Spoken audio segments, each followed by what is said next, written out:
ರಾಯರೆಡ್ಡಿ ಅವರೇ, ನಿಮ್ದೇ ಆಕ್ಟ್ ನಲ್ಲಿ ಮಾತಾಡ್ತಿರ. ಒಂದೇ ನಿಮಿಷ ನಿಮ್ಮ ರಾಯರೆಡ್ಡಿ ಅವರು ಹೇಳಿದಕ್ಕೆ ಸತ್ಯ ಕೈಯಾಗಿದೆ ಅನ್ನೋ ಕಾರಣಕ್ಕೆ ಬೇಜಾರು ಮಾಡ್ಕೋಬೇಡಿ. ನೀವು ಇದರಲ್ಲಿ ನಿಮ್ಮ ಆಕ್ಟ್ ನಲ್ಲಿ ಸೆಕೆಂಡ್ ನಲ್ಲಿ ಬಿ ನಲ್ಲಿ ಏನ್ ಹೇಳ್ತೀವಿ ಅಂತ ಕೇಳಿದ್ರೆ, ಸುನಿಲ್ ಕುಮಾರ್ ಅವರೇ ದಯವಿಟ್ಟು ಕೂರಿ ಆಮೇಲೆ ಕ್ಲಾರಿಫಿಕೇಶನ್ ಕೇಳಿ. Clarification sir? ಹೌದು, ಅವ್ರಿಗೆ ಉತ್ತರ ಕೊಡಕ್ ಬಿಡಿ.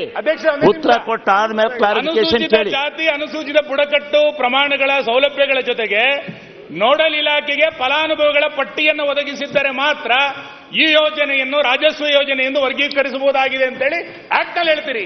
ಕೊಡಿ ಪಟ್ಟಿ. ಹಂಗಾರೆ ಶಕ್ತಿ ಯೋಜನೆಯಲ್ಲಿ ಯಾರು ಎಸ್ಸಿಗಳಿದ್ರು ಅಂತ? ಶಕ್ತಿ ಯೋಜನೆಯಲ್ಲಿ ಪಟ್ಟಿ ಕೊಡಕ್ಕೆ ಅಲ್ಲಿ ಹೋಗಿ ಜಾತಿ ಬರ್ಕೊಳಕ್ಕಾಗಲ್ಲ. ಬಸ್ಸಲ್ಲಿ ಜಾತಿ ಬರೆಯಕ್ಕಾಗಲ್ಲ. ಎಲ್ಲ ಒಟ್ಟಿಗೆ ಹೋಗ್ತಾರೆ ನೋಡ್ರಿ, ಎಲ್ಲ ಒಟ್ಟಿಗೆ ಹೋಗ್ತಾರೆ. ಅಲ್ಲಿ ಹೋಗಿ ಯಾವ್ಯಾವ ನೀನ್ ಯಾವ ಜಾತಿಯರು ಯಾವ ಜಾತಿ ಕೂತಿದ್ದೀರಿ ಅಂತ ಬರ್ಕೊಳಕ್ ಆಗ್ತಲ್ಲ. ಎಲ್ಲ ಒಟ್ಟಿಗೆ ಹೋಗ್ತಾರೆ. ಒಟ್ಟಾರೆ ಕರ್ನಾಟಕ ರಾಜ್ಯದಲ್ಲಿರೋ ಎಸ್ಸಿ ಎಸ್ಟಿ ಜನಕ್ಕೆ ಅದರ ಇದು ಸೇರಿದೆ,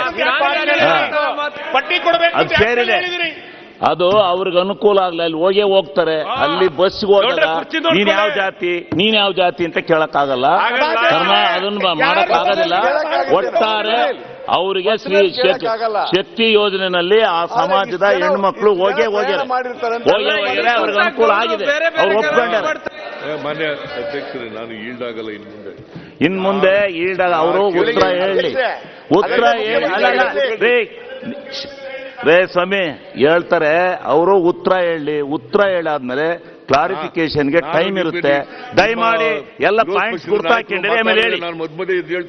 ಆಮೇಲೆ ಕೇಳಿ, ಪಾಯಿಂಟ್ಸ್ ಗುರ್ತಾಕಿ ಆಮೇಲೆ ಕೇಳಿ. ಪಾಯಿಂಟ್ ರೈಸ್ ಮಾಡಬೇಕು. ನಾವು ಇಟ್ ಇಸ್ ನಾಟ್ ಡಿಸೆನ್ಸಿ ಅಂತ ಹೇಳಿ ಕೂತ್ಕೊಂಡಿದ್ದೀವಿ ನಾವು.